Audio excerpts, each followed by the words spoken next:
ప్రాముఖ్యంగా ఈ యొక్క ఆదివారం దినాన్న మనందరం కూడా ఈ విధంగా కూడుకుంటకు దేవుడు ఇచ్చినటువంటి సదవకాశంలో ఈ దినమున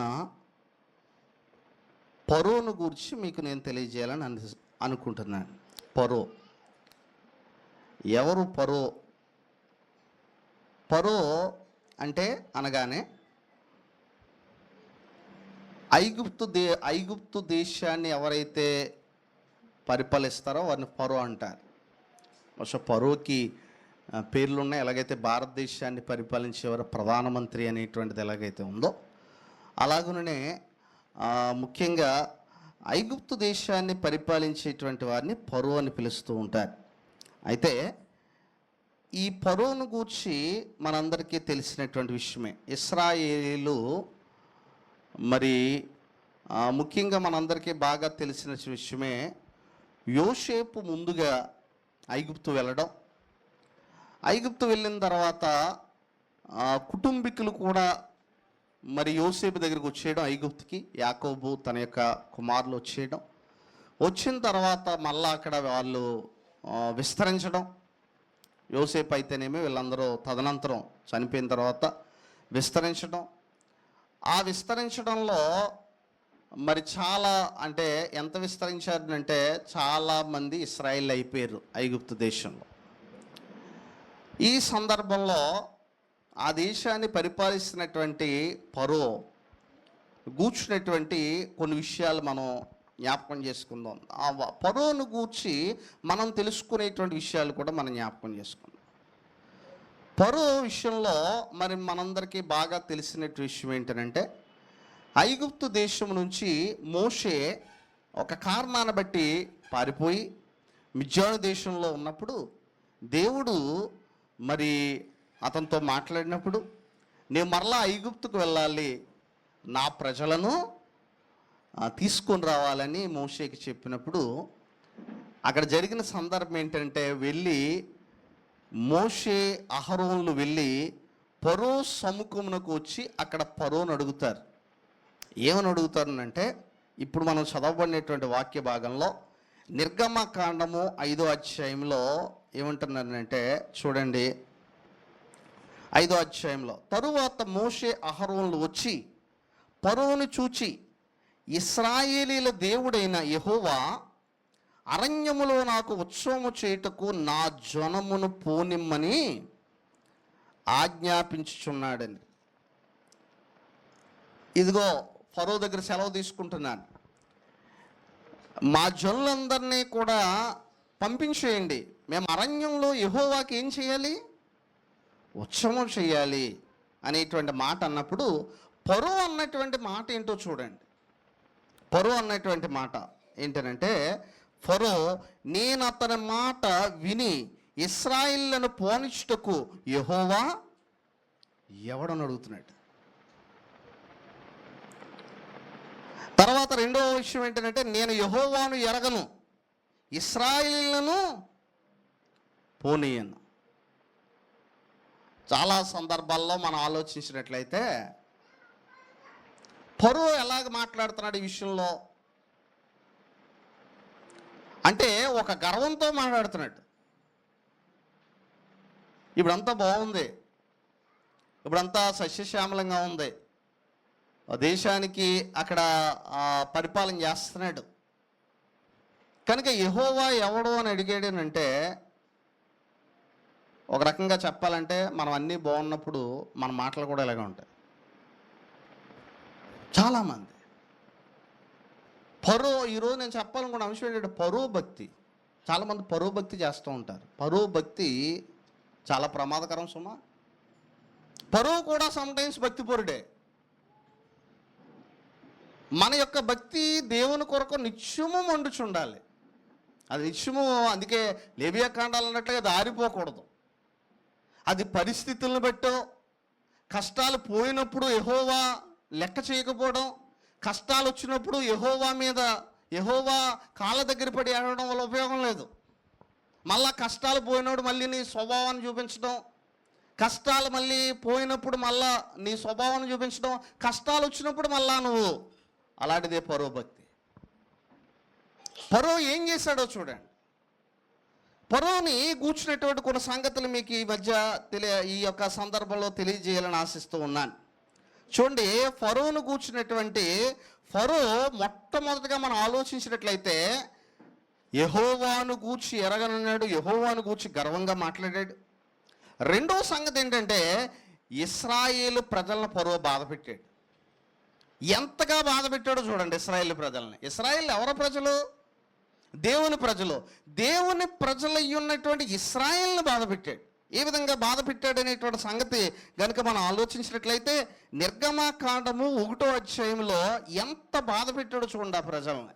1వ అధ్యాయము 13వ వచనంలో చూడండి.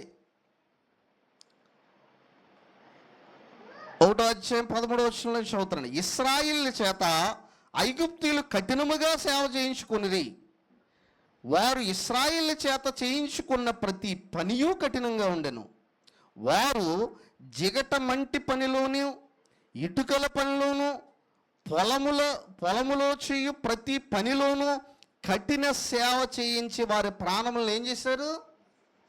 ఇసికించేశారు. అంటే తన ప్రజలైనటువంటి ఇశ్రాయేలుని ఏం చేశాడండి? ఎప్పుడైనా సరే ఫరో కింద వీళ్ళు ఉన్నారు కాబట్టి వారిని తీవ్రంగా ఏం చేశాడు? విసిగించాడు. ఎంత విసిగించాడో చూడండి. ఇశ్రాయేలీలు అనేటువంటి వారు లేకుండానే చేయాలనుకున్నాడు, కానీ అది సాధ్యమా? ఇశ్రాయేలుని దేవుడు ఎక్కడ తీసుకెళ్తానని చెప్పాడు? ఇప్పుడు అందుకే ఇంకా ఘోరమైన కఠినమైన నిర్ణయం తీసుకున్నాడు. తన ప్రజలను, దేవుని ప్రజలను బాధ పెడుతున్నాడు ఫరో. ఇంకా ఎలాంటి కఠినమైన నిర్ణయం తీసుకున్నాడు చూడండి. ఇది చాలా క్రూరమైన నిర్ణయం తీసుకున్నాడు ఫరో. ఏంటి ఆ క్రూరమైన నిర్ణయం? నిర్గమకాండం 1వ అధ్యాయంలో చూడండి ఏమంటున్నాడు అంటే, అక్కడ మనం ఆలోచించినట్లయితే ఇక్కడ అంటున్నాడు 22వ వచనం, అయితే ఫరో ఎబ్రీయులలో పుట్టిన ప్రతి కుమారుని నదిలో ఏం చేయమంటున్నాడు? పారవేయడి, ప్రతి కుమార్తెను బ్రతకనీయడి అని తన జనులందరూ. ఇది ఎంత కఠినమైన నిర్ణయం! ఇశ్రాయేలుకి ఎవరికైనా సరే మగ పిల్లవాడు పుడితే అతను తీసుకెళ్ళి ఎక్కడ పడేయమంటున్నాడు? ఇది ఎంత క్రూరమైన నిర్ణయమో చూడండి ఫరో తీసుకున్నటువంటి నిర్ణయం. ఏ తల్లి అయినా బిడ్డ పుడితే తన చేతులతోనే లేదంటే తన కుటుంబం చేతులతోనే పట్టుకెళ్ళి సముద్రంలో లేదంటే నదిలో పడవేయగలదా? కనుక ఎంతమంది చేత పడవేయించాడో చూడండి. అందుకే మోషేని అక్కడ దాచారు, అక్కడ 3 నెలల్లో. ఇలాంటి క్రూరమైనటువంటి నిర్ణయాలు తీసుకున్నాడు. ఈ రోజున దేవుని ప్రజలను బాధ పెట్టేటువంటి వాడు ఎవడైనా సరే, దేవునికి మీరు ఎప్పుడు కూడా ఆలోచించండి. మనము దేవునికి నమ్మకంగా ఉండేవారం అయితే, ఈ దేవునికి నమ్మకంగా ఉండేటువంటి వారిని ఎవరైనా బాధ పెట్టినట్లయితే వారి గురించి ఒక మాట అన్నాడు, పగ తీర్చుకొనుట మీ పని కాదన్నాడు, కానీ అది నా పని అని చెప్పాడు. నేనే ప్రతిఫలం ఇస్తాను, మీరు మాత్రం మౌనంగా ఉండండి, కానీ మీ తరపున నేను ఏం చేస్తున్నాను? యుద్ధం చేస్తున్నాను. ఈరోజున భక్తిపరుడు జోలికి జీవితంలో ఎవరి జోలికన్నా వెళ్తే ఏమవుతుందో తెలియదు, కానీ భక్తిపరుడు జోలికి అసలు వెళ్ళకూడదు. భక్తిపరుడు గురించి మాట్లాడేటప్పుడు చాలా ఆలోచించి మాట్లాడాలి. దేవుని యందు ఒక వ్యక్తి యథార్థంగా భయభక్తులు కలిగి ఉన్నాడంటే అతని గురించి మాట్లాడే మాట కానీ అతని గురించినటువంటి అతను బాధపెట్టంగా చేసినట్లయితే తప్పనిసరిగా ఫరోకు గతి పడుతుంది. ఫరో తన కింద ఉన్నటువంటి వారిని అనగదొక్కుతున్నాడు. చాలాసార్లు పరిపాలన అంటే చాలామంది ఏం చేస్తారనంటే వాళ్ళ లీడర్షిప్ ఉందని అనుకోండి, తన కింద ఉన్న పని వారిని మానసికంగా బాధ పెడుతూ ఉంటారు. వారి చేత ఎంత పని చేయించుకోవాలో అంత పనే చేయించుకోవాలి, కానీ దానికి మించి చేయించుకున్నామని అంటే అందుకే చూస్తూ ఉండాలి. మనం జీతానికి తగ్గనే ఏం చేయించాలి. చాలా వాటిలో ఏం చేస్తూ ఉంటారనంటే ఆ పనికి తగినటువంటి జీతం. ఒకవేళ ఫరో ఎలాగైతే ముఖ్యంగా తన యొక్క దేవుని ప్రజలను అనగదొక్కాలని అనుకున్నాడో, అలాగనే ఒకవేళ నేటి కాలంలో ఎవరైనా సరే దేవుని ప్రజలకి అనగదొక్కాలనుకున్నారంటే నిర్మోహమాటంగా చెప్తున్నాను, ఫరోకి పట్టిన గతే పడుతుంది. ఫరోకి ఎలాంటి గతి పట్టింది? ఇన్ని కార్యాలు చేసినది. ఇంకో విషయం ఏంటంటే ఫరోను కూర్చున్నటువంటి ఆలోచన ఏంటంటే, ముఖ్యంగా మనం ఆలోచించినట్లయితే ఇక్కడ చాలా గొప్ప చూడండి, అపోస్తుల కార్యాల్లో కూడా 9:4 కూడా ఈ విషయాన్ని మరి ప్రస్తావిస్తూ ఉంటారు. అపోస్తుల కార్యములు 9వ అధ్యాయము 4వ వచనంలో 9:4 ఈ విధంగా ఉంది. 9:4 వచనంలో చూడండి, అక్కడ కూడా సౌలుతో కూడా అదే అంటున్నాడు. అప్పుడు అతడు నేల మీద పడి, సౌలా సౌలా, నీవేళ నన్ను హింసించున్నావని తనతో ఒక స్వరం పలుకుట. ఇక్కడ కూడా చూడండి ఏం చేస్తున్నాడంటే, సౌలుని అడుగుతున్నాడు, నువ్వెందుకు ఎవరిని హింసిస్తున్నావు? నువ్వు నా ప్రజలను హింసిస్తున్నావు. నువ్వెందుకు నా ప్రజలను హింసిస్తున్నావు? కానీ సౌలు మంచివాడు, చెప్పిన వెంటనే ఏం చేశాడండి? మార్చుకున్నాడు. కానీ ఫరో మార్చుకోలేదు, బాధ పెడుతూనే ఉన్నాడు. ఇంకొక సంగతి ఏంటంటే, ఫరోను కూర్చున్నటువంటి మరి ఒక విషయం ఏంటంటే, ఇంకొక విషయం ఏంటంటే, ఎన్నిసార్లు దేవుని మాట విన్నప్పటికీ, ఎన్నిసార్లు దేవుని యొక్క వాక్యాన్ని విన్నప్పటికీ, ఎన్నిసార్లు దేవుని యొక్క అద్భుతాలు చూసినప్పటికీ తన హృదయాన్ని కఠినపరుచుకున్నాడు. ఇది ఫరో మరొక విధేయత. మీరు చూడండి, 7వ అధ్యాయము 13వ వచనంలో ఉంది. నిర్గమకాండము 7వ అధ్యాయము 13వ వచనంలో చూడండి. నిర్గమకాండము 7వ అధ్యాయం 13వ వచనంలో ఎలా కఠినపరుచుకుంటున్నాడో చూడండి. 7వ అధ్యాయం 13వ వచనంలో చెప్తున్నాడు, యెహోవా చెప్పినట్లు ఫరో హృదయము కఠినమాయను గనుక అతడు వారి మాట ఏం చేయలేదు, వినకపోయెను. తరువాత ఏమోసేది, ఫరో హృదయము కఠినమైనది, అతడు ఈ ప్రజలను పోనీయనొల్లడాయను. అంటే ఏం చేస్తున్నాడు? కఠినపరుచుకుంటూ ఉన్నాడు. మనం లేదంటే ఏదన్నా దేవుని యొక్క వాక్యం చెప్పినప్పుడు మారు మనసు పొందకపోవడానికి గల మొట్టమొదటి కారణం ఏంటంటే, హృదయాన్ని ఏం చేసుకోవడం? కఠినత్వం చేసుకోవడం. చాలా సందర్భాల్లో దేవుని యొక్క వాక్యం మనకి ఇలా బ్రతకమని చెప్తూ ఉంటుంది. ఇలా బ్రతికితే వచ్చే ఆశీర్వాదాలు మనకు తెలుసు, ఇలా బ్రతకపోవడం వల్ల వచ్చే శాపం కూడా మనకు తెలుసు. అయినా ఎందుకు మనం అంటే హృదయాన్ని ఏం చేసుకుంటూ ఉంటామనంటే కఠినపరుచుకోవడం. ఒకసారి ఆలోచించాలి, మనం ఎవరైనా సరే కఠిన హృదయాన్ని దేవుని పట్ల కలిగి ఉండడానికి వెళ్ళలేదు. కఠిన హృదయము అనేటువంటిది ఎలాంటిది అని అంటే, ఆ ఎన్నిసార్లు చాలా అద్భుతాలు చూశాడు, దేవుని శక్తిని చూశాడు, దేవుని మహత్కార్యాలను చూశాడు, కానీ తన హృదయాన్ని ఎప్పుడూ కూడా కఠినం చేసుకున్నాడు. ఈ రోజున మన ఆలోచిద్దాం, ప్రసంగం కానీ లేదంటే దేవుని మాటలు వింటున్నప్పుడు కానీ, బైబిల్ చదువుతున్నప్పుడు కానీ, ఆ మాటలు మన హృదయాల్లోకి నిజంగా ప్రవేశించినప్పుడు నిజంగా మన మనస్సు రోజు మార్పు చెందుతుందా? రోజు కూడా దేవుని యొక్క పరిపక్వ విషయంలోకి మనం ఎదగలుగుతున్నామా? ఆత్మీయంగా మనం ఎదుగుటకు తగినటువంటి యొక్క సవాళ్ళను మనం స్వీకరించగలుగుతున్నామా? లేదు అంటే ఒకటే కారణం, ఎందుకంటే కఠినపరుచుకొనుట. ఇప్పుడు విషయం ఏంటంటే, ఇశ్రాయేలు కూడా కఠినపరుచుకున్నటువంటి సందర్భం ఉంది. చూడండి, హెబ్రీ పత్రిక 4వ అధ్యాయంలో చెప్పబడుతున్నటువంటి మాట ఏంటంటే, వాళ్ళ గురించి చెప్పాడు. హెబ్రీలకు రాసినటువంటి పత్రిక 4వ అధ్యాయము 4వ అధ్యాయములో ఇక్కడ చెప్తున్నాడు. 4వ అధ్యాయంలో చూడండి ఏమంటున్నాడు.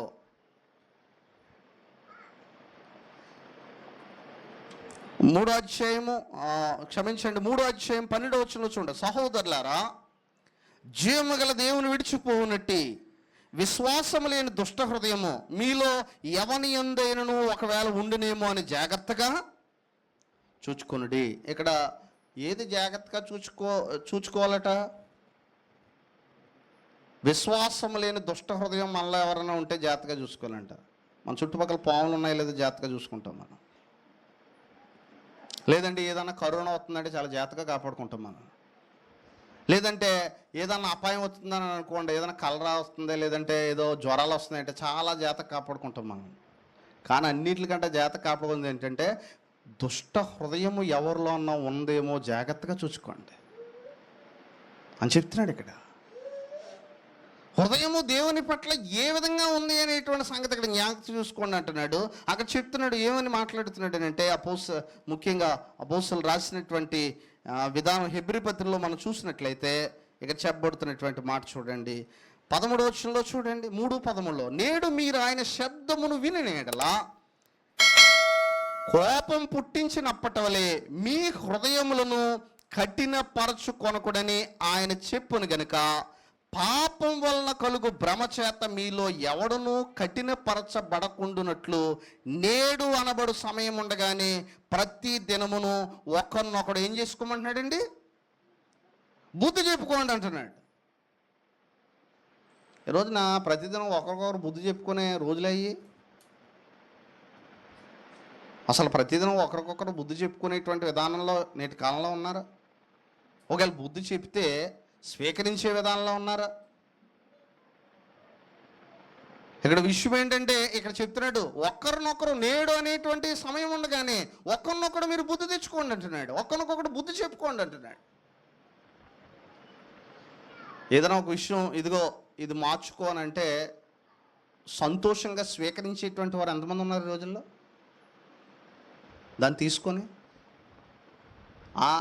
నాకు చెప్తావు నువ్వు, నా భక్తి ఏంటో, నా 20 సంవత్సరాల ఎక్స్పీరియన్స్ నీకు తెలిసేంటి, ఈరోజు నాకు చెప్పడానికి తయారైపోయావా అనేటువంటి వారు చాలామంది ఉంటూ ఉంటారు. ఎప్పుడైనా ఒక విషయం గమనించండి, వాక్యం చెప్పిన తర్వాత అది పక్కోళ్ళలో లేదని చెప్పడానికి 2 సెకండ్స్ చాలు, కానీ అది మనలో లేదని కనిపెట్టడానికి సంవత్సరాలు పడేస్తుంది. అది నాలో లేదు, దేవుని యొక్క వాక్యం నాతోనే మాట్లాడుతుంది అని నీకు నువ్వుగా రిలీజ్ అవ్వడానికి చాలా సంవత్సరాలు పడుతుంది. కానీ అది పలానోళ్ళు లేదు అవదేయడం చెప్పడం 2 సెకండ్లు సరిపోతుంది. దేవుడు నాతో మాట్లాడుతున్నాడు తన యొక్క వాక్యం ద్వారా. ఎందుకంటే ఇక్కడ చెప్తున్నాడు ఇంకా కొన్ని విషయం, ఇక్కడ మనం ఇంకా చదివినట్లయితే కింద ఉంది అక్కడ, ఆయన చెప్పిన కనుక పాపం వల్ల కలుగు భ్రమ చేత మీలో ఎవరినూ కఠినపరచబడుకున్నట్లు నేడు అనబడు సమయం ఉండగానే ప్రతిదినం ఒకరినొకడు చెప్పుకుని ఎలానగా మొదట నుండి మనకున్న దృఢ విశ్వాసము అంతము మట్టుకు గట్టిగా చేపట్టిన ఎడలని క్రీస్తులో పాలువారమైందో విని కోపం పుట్టించిన వారెవరు? మోషే చేత నడిపించబడి ఐగుప్తులో నుండి బయలుదేరి వచ్చిన వారందరే కదా. ఎవని మీద 40 ఏండ్లు ఆయన, ఎన్ని సంవత్సరాలు అంటాడు కోపం ఉంది దేవునికి? 40 సంవత్సరాలు ఏం చేశాడంటే ఆ కోపంతోనే మనసులో ఆయన కోపాన్ని ఉంచుకుంటూనే తన ప్రజలను ఏం చేశాడు? కాపాడాడు. జీవితంలో ఒక విషయాన్ని గమనించాలి, మనకు అన్ని మేలులు జరుగుతున్నాయంటే మనం విధేయులు అనేం కాదు. ఒక్కోసారి దేవుడు తన కనికరాన్ని బట్టి చేయొచ్చు. మనకు అన్ని ఆశీర్వాదాలు వచ్చేస్తున్నాయంటే దాని అర్థం ఆయనకు నచ్చేటువంటి జీవితం మనం జీవిస్తున్నాం కాదు, ఈ ఆశీర్వాదాలు చూసైనా తనకు లోబడతామని. ఇశ్రాయేలు పట్ల అదే చేశాడు. మీరు గమనించండి, కావాలంటే ఎర్ర సముద్రం ముందు ఇశ్రాయేలుకి ఏం విశ్వాసం లేదు.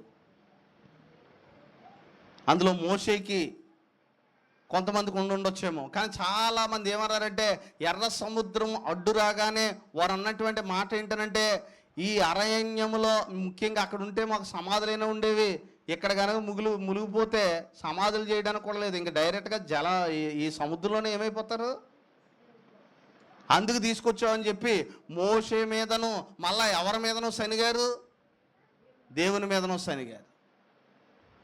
అయినా దేవుడు ఏం చేశాడంటే అబ్రహాముకి ఇచ్చిన మాట చెప్పిన వీళ్ళని కనికరించాడు. ఈరోజు మనం కాచి భద్రపరుస్తున్నాం అంటే మన కోసం ఎవరో ప్రార్థన చేస్తున్నారేమో, అతడు ప్రార్థనని మనల్ని కనికరిస్తున్నాడేమో అని.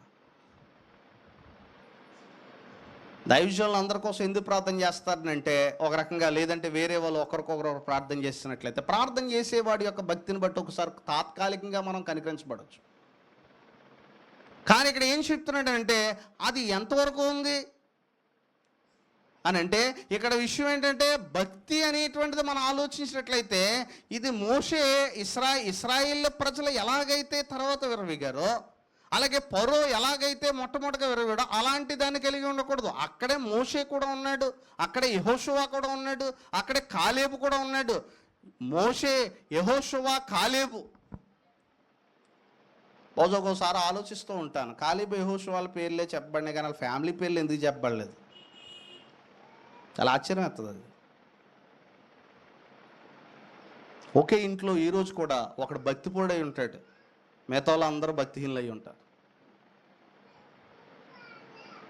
ఒక్కోసారి భార్య భక్తిపరురాలై ఉంటుంది, భర్త భక్తిహీనుడిగా ఉంటాడు. ఒక్కోసారి ఏమంటుందంటే భర్త భక్తిపరుడై ఉంటాడు, భార్య భక్తిహీనురాలుగా ఉంటుంది. ఒక్కోసారి ఏం జరుగుతూ ఉంటుంది అంటే వీళ్ళిద్దరూ భక్తిపరులై ఉంటారు, పిల్లలు దేవుని యందు భయభక్తులు కలిగి ఉండకుండా ఉంటూ ఉంటారు. కానీ ఇక్కడ కాలేబు యెహోషువలు తప్ప. ఆయన మనలను గమనించినప్పుడు ప్రాముఖ్యంగా గమనించేటువంటి విషయం ఏంటనంటే, ఒక్కొక్కసారి చూడండి ఇది ఎంత కఠినమైనటువంటి దేవుని యొక్క అమలో చూడండి. ఆయన చెప్పాడు 40 సంవత్సరాలు ఆయన చెప్తూనే ఉన్నాడు, 40 సంవత్సరాలు ఆయన ఆహారం పెడుతూనే ఉన్నాడు, 40 సంవత్సరాలు మన్నా కురిపించాడు. ముఖ్యంగా 40 సంవత్సరాలు ఆయన పగల మేకస్తంభాన్ని, రాత్రి ఏం చేశాడండి, అగ్నిస్తంభాన్ని ఉంచుతూనే వచ్చాడు. కానీ వాళ్ళెవరో కూడా వారి జీవితాలు దేవుని కొరకు మార్చుకోవడానికి ఇష్టపడలేదు. ఫరో ఏదైతే చేశాడో మొట్టమొదటి అదే చేశారు వాళ్ళు. ముఖ్యంగా ఫరోను కూర్చున్నటువంటి విషయాల్లో మనం ఆలోచించినట్లయితే మూడవ సంగతి ఏంటంటే, ఫరోది ఒక సంగతి మనం ఆలోచించినట్లయితే మూడో సంగతి ఒకసారి నేను ఫరో గురించి మాట్లాడుతున్నాను. అదేంటనంటే ఫరో పశ్చాత్తాపడ్డా అంటే దానికి ఒక పేరు పెట్టవచ్చు, ఫరోది తాత్కాలికమైన పశ్చాత్తాపం. మనలో చాలాసార్లు దేవుని మాటలు విన్న తర్వాత దేవుడు ఏదైనా కార్యం లేదంటే కష్టాలు వచ్చినప్పుడు చాలా చూడండి వినయం ఎప్పుడు కనపడుతుంది ఎక్కువ మందిలో. బాధలు ఉన్నప్పుడు ఖచ్చితంగా వినయం వస్తుంది, ఖచ్చితంగా మోకరిస్తాడు, ఖచ్చితంగా ప్రార్థన చేయమన్నాడు. మనందరం కూడా అంతే. బట్ వాట్ అబౌట్ ఆఫ్టర్, తర్వాత సంగతి ఏంటి? ఇప్పుడు ఫరో ఏం చేసేవాడనంటే తాత్కాలికంగా పశ్చాత్తాపడ్డా మొదలుపెట్టాడు. ఏదైనా కష్టం వస్తే వెంటనే యెహోవా దేవుని ప్రార్థన. ఫస్ట్ యెహోవా ఎవడో అని అడిగిన ఫరోయే కష్టం వచ్చిన వెంటనే ఏమని ఎలా లోబడ్డాడో చూడండి. ఒకసారి ఆ వచనాన్ని కూడా మనం చూద్దాం. 8వ అధ్యాయం 8వ వచనం నిర్గమకాండం 8:8లో అతని యొక్క పశ్చాత్తాపం ఇక్కడ చూడండి ఎంత మట్టుకు నిలిచిందో చూడండి. నిర్గమకాండము 8వ అధ్యాయము చూడండి, అక్కడ ఏమంటున్నాడనంటే 8వ అధ్యాయం 8వ వచనం, అప్పుడు ఫరో మోషే అహరోనులను పిలిపించి నా యొద్ద నుండి నా జనుల యొద్ద నుండి ఈ కప్పలను తొలగించమని యెహోవాను ఏమంటున్నాడండి. ఎవరైనా యెహోవా ఎవడని అడిగిన వ్యక్తి కదా. మళ్ళా కష్టం వచ్చిన తర్వాత ఏమంటున్నాడు, యెహోవా వేడుకోండి అంటున్నాడు. పోన్లే ఇది మంచిదే, కానీ ఇది ఎంతసేపు ఉంది ఇది చూడండి. అక్కడ మనం ఆలోచించగలిగితే అప్పుడు యెహోవాకు బలి అర్పించుటకు ఈ ప్రజలను అగత్యముగా ఏం చేయమంటున్నాడండి, పోనిచ్చేదని నేను. ఇది ఎంతకాలం ఉంది అని అంటే మనం ఆలోచించినట్లయితే చూడండి 15వ వచనం చూడండి. ఫరో ఉపశమనము కలుగొడు చూచి యెహోవా సెలవిచ్చినట్లు తన హృదయమును కఠినపరుచుకొని వారి మాట ఏం చేశాడు. యెహోవా ముందే చెప్పాడు అతడు మనసును కఠినపరుచుకుంటాడు నేను చేసినా సరే. ఉపశమనం కలుగుడు చూసి కొంచెం ఉపశమనం కలిగిందంటే, కొన్నిసార్లు మన భక్తి ఎలా ఉంటుందంటే ఏదైనా తుఫాను వచ్చేస్తుంది అనుకోండి భక్తి పొల్లం అయిపోతాం. ఆ టైంలో సునామీ వచ్చేస్తుంది అనుకోండి ఎక్కడ నేను మోకాళ్ళు వేసేస్తాం మనం. కరోనా వచ్చేస్తుంది అన్నారు అనుకోండి, కొంతమంది ఏమంటారంటే ఏదైనా దేవుని చిత్తమేనండి, ఇంకా నాకు ఈ కష్టాలండి అంటుంటారు. వెంటనే కొంచెం ఉపశమనం కలగనివ్వండి వెంటనే టర్న్ అయిపోతారు. ఇలాంటి భక్తి నువ్వు చేస్తున్నావా? అయితే ఫరో చివరికి ఏమయ్యాడు మీరు కనుక ఆలోచించాడు. చాలా సందర్భాల్లో చూడండి ఏయో భయాలు కలుగుతాయి, లోక సంబంధమైనటువంటి భయాలు వీటిని కలిగినప్పుడు మంచిదే, కానీ అది ఉపశమనం కలిగిన వెంటనే. కరోనా టైంలోనంటే సర్వే ప్రకారం అందరూ ఒక ఆయన ఒక విధంగా వర్ణించాడు భక్తిగల పండితుడు. కరోనా టైంలో అందరూ ఏమనుకున్నారంటే ధనవంతుడి దగ్గర నుంచి పేదోడి దాకా బ్రతికితే చాలు అని అనుకున్నారు. ఏమనుకున్నారండి, ఇప్పుడు ప్రస్తుతానికి బ్రతికితే చాలు అని అనుకున్నారు. ఇది ఎలా ఉందంటే యోనా టైంలో ఓడెక్కినటువంటి వారు, ఆ షిప్లో ఉన్నటువంటి వారు అందరూ కూడా వారి సామాన్లన్నీ కూడా ఎక్కడ పడేశారంట. ఎందుకు? ఆ టైంలో సామాన్లో ఇవన్నీ ముఖ్యం కాదు, మాకు ఏం ముఖ్యం? వాళ్ళ ముఖ్యం. కాబట్టి అంతా పడేశారు. కేవలం మనుషులు ఉన్నారు. ఎందుకంటే అది తేలికైపోతే ఓడ ఏమన్నా నిలబడితే మా ప్రాణాలు దక్కించుకుందాం. కనుక ఏదైనా సరే మనం ఆలోచించేటువంటి విషయం ఏంటంటే, దేవుని దగ్గరికి మనం ఆలోచించేటువంటి ఒక దేవుని కూర్చునేటువంటి ఒక ఆలోచన ఏంటంటే, ఎప్పుడైనా కష్టం వచ్చి ఇప్పుడు బ్రతికితే చాలు అనేటువంటి. కానీ కరోనా టైంలో కూడా ప్రజలందరూ అలాగే అనుకున్నారు, ఇంక బ్రతికితే చాలు, బయటికి వెళ్ళలేని పరిస్థితి. మనం ఎలాంటి అనుభవాలు కలిగి ఉన్నాం. కానీ ఎప్పుడైతే కేసులు తగ్గిపోయాని అన్నాయో, కొంచెం ఉపశమనం కలగగానే దేవుడి దగ్గరికి వెళ్ళవలసిన అవసరం ఏముంది? దేవుడితో పనే ఉంది. అన్నీ బాగున్నప్పుడు కృతజ్ఞతగా దేవుని దగ్గరికి వచ్చేవాళ్ళు బహు తక్కువ మంది. ఈరోజు దేవుని దగ్గరికి వెళ్ళాలంటే, నా కష్టాలు తీరిపోతాయని నేను దేవుని దగ్గరికి వస్తున్నానండి, మంచిదే, కష్టాలు తీరిపోయాయండి, లేదంటే సంఘటనల నుంచి దేవుడు నన్ను కాపాడాడు, ఇప్పుడు నేను కృతజ్ఞతగా దేవుని దగ్గరికి వస్తున్నాను అని చెప్పగలుగుతున్నావా? కనుక ఇక్కడ ఫరో కూడా ఏం చేశాడంటే ఉపశమనం కలుగుడు చూచి, అంటే వెంటనే, పైగా ఇది 8వ అధ్యాయంలోనే ఉంది. ఇంకా ఈ మాటే కాదు, చాలా మాటలు మాట్లాడాడు చూడండి. ఇంకా ఏ మాటలు మాట్లాడాడు చూడండి. ఏమంటున్నాడనంటే, ఇది కూడా ఒప్పుకున్నాడు. కొన్నిసార్లు మన కష్టాల్లో ఇది కూడా ఒప్పుకుంటాం. ఏది? నిర్గమకాండము 9వ అధ్యాయము 27వ వచనంలో చూడండి. నిర్గమకాండము 9:27లో ఉన్నటువంటి మాట ఏంటంటే, ఇది చూడగా ఫరో మోషే అహరోనులను పిలువనంపించి, నేను ఈసారి పాపం చేసి ఉన్నాను. మళ్ళా కష్టాలు వచ్చినట్టు ఏమంటున్నాడండి? ఏం చేశాడండి? కష్టాలు వచ్చిన వెంటనే ఏం చేశానంటున్నాడండి? పాపము చేసి ఉన్నాను. ఇక చూడండి ఏమంటాడు, మళ్ళా పాపం చేసి ఉన్నాను, యెహోవా న్యాయవంతుడు, నేనును నా జనులను ఏమంటున్నాడండి? దుర్మార్గులు. ఈ మాట మాట్లాడుతుంది ఎవరు? ఫరో. నేను నా జనుల దుర్మార్గులు, యెహోవా న్యాయవంతుడు. ఇంకా ముఖ్యమైనటువంటి మన ఇంకో మాట కూడా అన్నాడు. ఏమన్నాడంటే 28వ వచనంలో కూడా అది ఇంకను యెహోవాను వేడుకోండి, మిమ్మల్ని ఏం చేస్తానంటున్నాడండి? పోనిచ్చేదన్న. 10వ అధ్యాయం 16వ వచనంలో చూడండి, ఇదే ఫరో ఇంకెలా మాట్లాడుతున్నాడు. 10వ అధ్యాయం 16వ వచనంలో, కాబట్టి ఫరో మోషే అహరోనులను త్వరగా పిలువండి. ఎప్పుడు పిలిపిస్తున్నారు? ఇప్పుడు ఎవరు కావాల్సి వచ్చింది వీళ్ళకి? ఇప్పుడు దేవుని సేవకుడు కావాల్సి వచ్చింది. ఈరోజున దేవుని సేవకుడిని దేనికి ఉపయోగించుకుంటున్న సంఘం? ఏదన్నా వాక్యం వినడానికి, లేదంటే దేవుని మాటలు వినడానికి. దేవుని మాటలో ఈ రోజున అలాగే ఉంది పరిస్థితి. అయ్యా, మాకు దేవుని యొక్క వాక్యాన్ని తెలియజేయండి, దేవుని కొరకు మేము బ్రతుకుతాము. లేదంటే ఇంకొక సంగతి కూడా చెప్తున్నాడు. ఏమంటున్నాడంటే, ఇప్పుడు ఇక్కడ సంతోషం వచ్చిందనుక, అందులో అసలు మీరు కనుక ఆలోచన, కొన్నిసార్లు నేను కొన్ని కార్యక్రమాలకు వెళ్ళినప్పుడు అంగరంగ వైభవంగా చేస్తారు పుట్టినరోజులు, పెళ్ళిళ్ళు. ఈ డెకరేషన్ చూసి, ఈ అడావిడి చూసి దేవునికి మహిమ కలుగుతుంది అంటాం. కానీ అక్కడ చోటు ఉండదు వాక్యానికే. ఎందుకంటే సంతోషంలో దేవుడు అంత జ్ఞాపకం రాడు. అప్పుడు మన బంధువులు జ్ఞాపకం వస్తారు, డెకరాలు ఇవన్నీ జ్ఞాపకం వస్తూ ఉంటాయి. అప్పుడు దేవుని సేవకుడు కూడా ఏదో పేరుకి నిలబడతాడో, ఏదో 5 నిమిషాలు ఇంకా ముగించేయండి అయ్యారు, ఎందుకంటే అందరూ కూడా. కానీ నువ్వు సంతోషంలో దేవునికి మోకాళ్ళు వేసి ఆ కార్యక్రమం జరిపించగలుగుతున్నావా?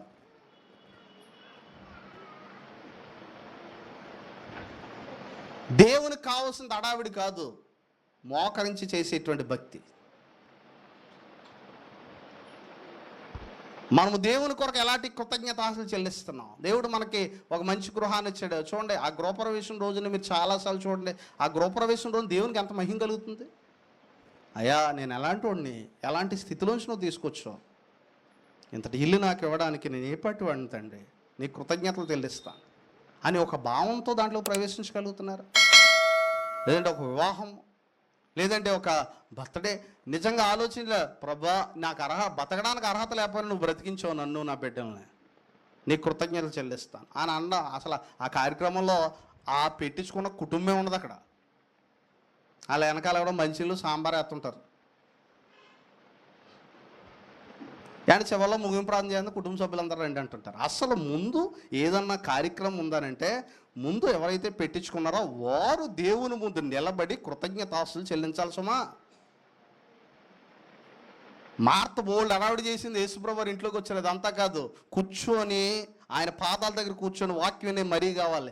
మరియా మార్త కూడా విస్తారమైన పరిచర్య చేసింది.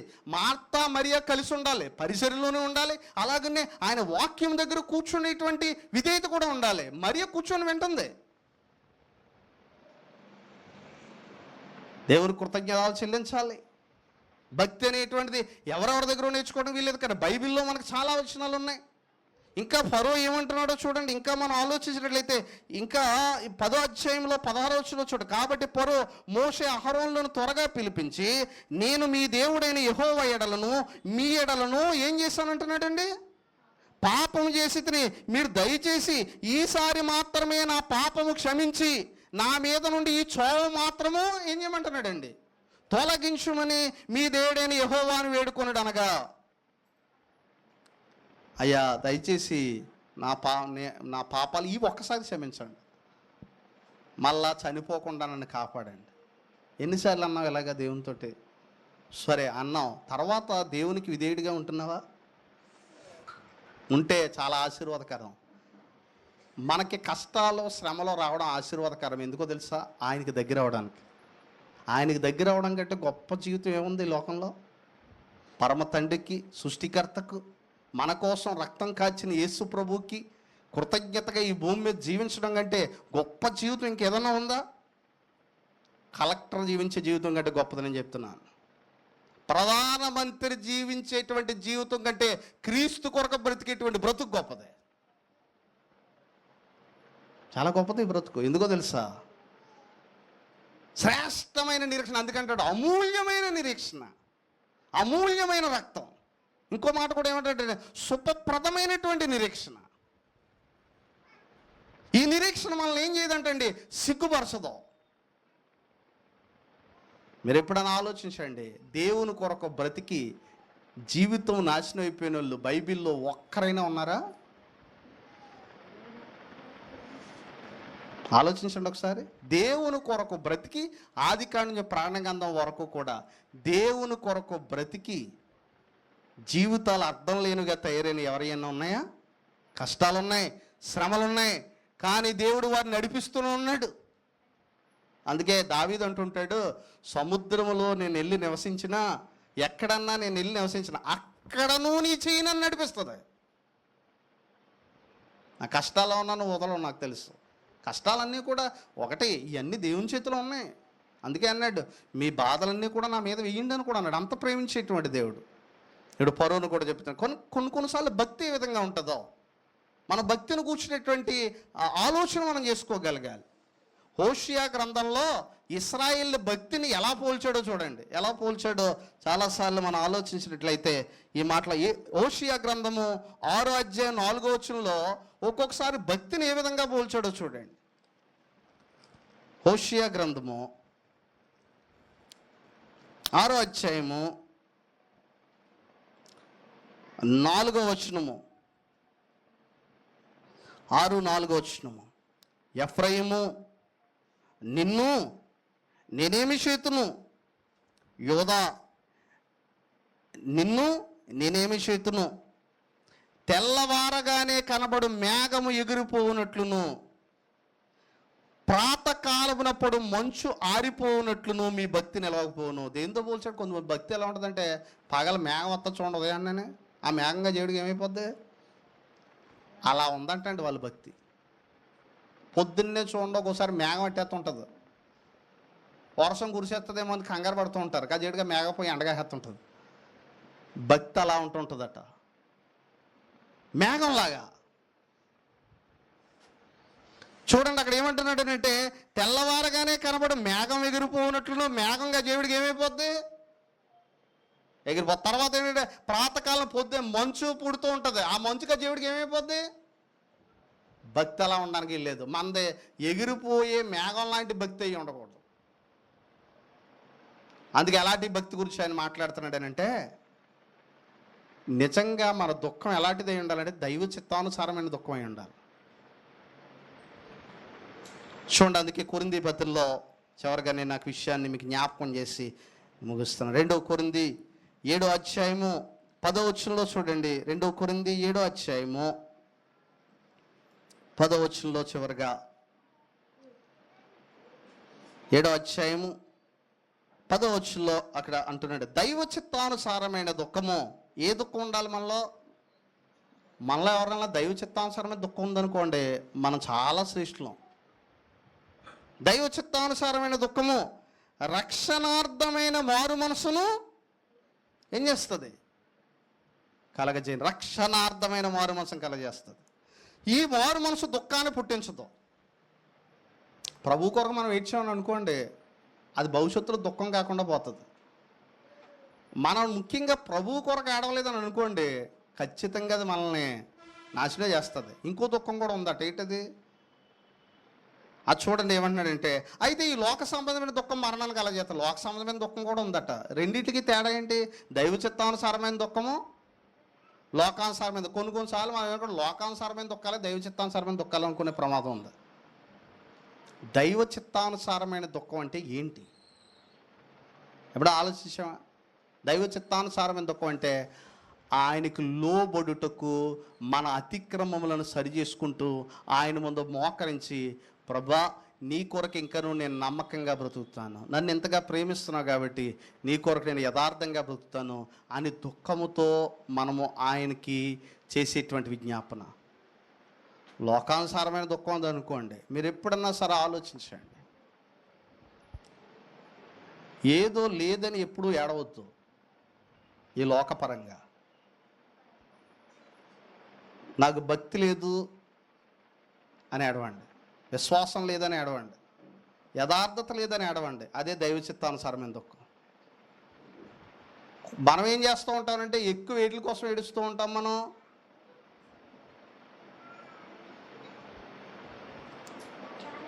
మిగతాయన్నీ దేవుడు ఇస్తానంటున్నాడు. మీరు మొదట ఆయన రాజ్యమును, first you seek the Kingdom and his righteousness. మీరు మొదట ఆయన రాజ్యమును నీతిని వెతకండి, అప్పుడు పైన మీరు వస్త్రాలు అంటున్నారు కదా, ఇండ్లు అంటున్నారు కదా, దేహం అన్నారు, అప్పుడు అవన్నీ మీకు అనుగ్రహిస్తాను నేను. కానీ మీరు మొట్టమొదటి చేయవలసింది ఏంటంటే దైవ చిత్తానుసారమైన దుఃఖం. ప్రభా, ఒకటే మనం జ్ఞాపకం చేసుకోవాలి, నీ కొరకు నేను చాలాసార్లు నా భక్తి మంచులా ఉందేమో, చాలాసార్లు నా భక్తి మేఘంలా ఉందేమో, అయ్యా దయచేసి నన్ను క్షమించు. ఫరో ఏం చేశాడనంటే, ఇంకో విషయం ఏంటంటే పాపా క్షమించమని అడగాలి. ఫరో లాంటి పరిస్థితి తెచ్చుకోకూడదు. ఫరో ఫైనల్గా ఏమయ్యాడు, ఓటమని అంగీకరించిన వాడు ఫరో. మనం కూడా చూడండి, తప్పును అంగీకరించాం. ఎక్కడ దాకా అంగీకరించాం అంటే సముద్రంలో మునిగిపోయేదాకా అంగీకరించాం. అంటే నువ్వు నిజంగా సముద్రంలో ములుగుతారని కాదు, నాశనం అయ్యేదాకా అంగీకరించాం తప్పుని. ఒకవేళ అంగీకరిందా మళ్ళా వదిలేయచ్చు కదా, పోనమ్మన్నాడు, మళ్ళా వచ్చింది. ఎందుకంటే ఈ ఇశ్రాయేలు వెళ్ళిపోతే నేను ఓడిపోనట్టే, కాబట్టి వెనకాల పరిగెడదాం. పరిగెట్టాడు చివరికి అందరూ కూడా ఎందులో మునిగిపోయారు. ఒక విషయం గమనించండి, ఈరోజు మనం భక్తి చేయకపోతే సాయంత్రం నష్టం లేదని మనం సంబరపడడానికి వీల్లేదు. ఫరోను ఏ రోజో చంపేసేవాడు దేవుడు, కానీ ఆయనకున్నది ఒకటే, దీర్ఘశాంతం కనికరం. ఒక ఆయన ఒక మాట అన్నాడండి, ఈరోజు మనల్ని నిద్ర లేపింది ఆయన కనికరము కృప మాత్రమే. న్యాయం అయి ఉంటే ఈరోజు మనలో చాలామంది మనం బతుకుండేమో లేదో కూడా డౌట్. ఆయన కనికరం నిద్ర లేపింది మనం. ఆయన న్యాయం అయితే నీ హృదయం అంతా పరీక్షించినప్పుడు మన అవిధేయతని దేవుడు ఏం చేస్తాడంటే, ఇదిగో ఈ కారణాన్ని బట్టి నువ్వు బ్రతకడానికి అర్హుడు కాదు కాబట్టి నిన్ను తీసుకుపోతున్నాను అనగానే మనం ఎవరో ఉండం. ఈరోజు కానీ దేవుడు అంటున్నాడు, ఆయన కనికరమే నిద్ర లేపింది, ఆయన కరుణే నిద్ర లేపింది. ఆయన కనికరాన్ని కరుణను పరో వినియోగించుకోలేకపోయాడు. చివరికి ఎక్కడ దాకా తెచ్చుకున్నాడంటే, పరో అతని సైన్యము ఇక ఎన్నటికి మీకు ఏం చేయరు, కనిపించరు. ఎర్ర సముద్రంలో మునిగిపోవాలని కొన్నిసార్లు శత్రువులు బాధ పెడుతున్నారు కదా, ఏంటి ప్రభువా వాళ్ళకి తీర్చవా, నేను నమ్మకంగా చేస్తుంటే ఇంత శ్రమ పెడుతున్నారు ఏమంటే, నేను ఒకసారి ఫస్ట్ కూడా బైబిల్ కాలేజ్ ఒక లెసన్ మీద పాఠం రాయమంటే, అప్పుడు నాకు దేవుడు ఇచ్చినటువంటి ఆలోచనతో అది నాకు ఇప్పటికీ జ్ఞాపకం ఉంది. అదేంటంటే, నీ విజయము చూసే వరకు కూడా నీ శత్రువులను దేవుడే కాపాడతాడు. నీ విజయం చూడాలలో, నీ శత్రువులు ఎందుకయ్యా శత్రువులను ఇంకా రక్షిస్తున్నావు అని అంటే, నీ విజయం చూడగలగాలి. ఇశ్రాయేలీలను యెహోవా కాపాడతాడని పరో సైన్యం చెవులు గింగిరు మనాలి. ఆ రోజు వరకు కూడా ఎర్ర సముద్రం తీసుకొచ్చాడు వాళ్ళు. ఈ రోజున భక్తిగా బ్రతికేటువంటి జీవితాలు, దేవుని కొరకు సమర్పించుకునేటువంటి జీవితాలు మనం కలిగి ఉన్నప్పుడు ఓటము చూడని ప్రజలుగా మనం బ్రతుకుతూ ఉంటాం. అందుకే పౌలు అంటాడు, వీటన్నిటిలో నుండి మనకు దేవుడు అత్యధికమైన విజయాన్ని ఏం చేస్తున్నాడు, అనుగ్రహిస్తున్నాడు. అందుకే దేవునికి స్తోత్రం అంటూ ఉంటాడు. దేవునికి నమ్మకంగా ఆయనకి అంటుకట్టబడి ఏ విషయంలోని కూడా మన భక్తిని, కష్టాలున్నా శ్రమలున్నా సంతోషం ఉన్నా దుఃఖం ఉన్నా నా దేవత. అందుకే యోబు గురించి తన భార్య మాట అడిగిందండి, అన్నీ పోయే, ఆస్తిపోయే, కొడుకులు పోయారు, అన్ని శ్రమలు వచ్చాయి, నువ్వు యథార్థతను వదలవా, యథార్థతను వదలకు, యథార్థతను వదిలేచ్చు కదా, ఇంకెందుకు యథార్థత, యథార్థత యథార్థత యథార్థ దేవుడు దేవుడు అంటే తిరిగి ఏటి కష్టాలు అని అంటే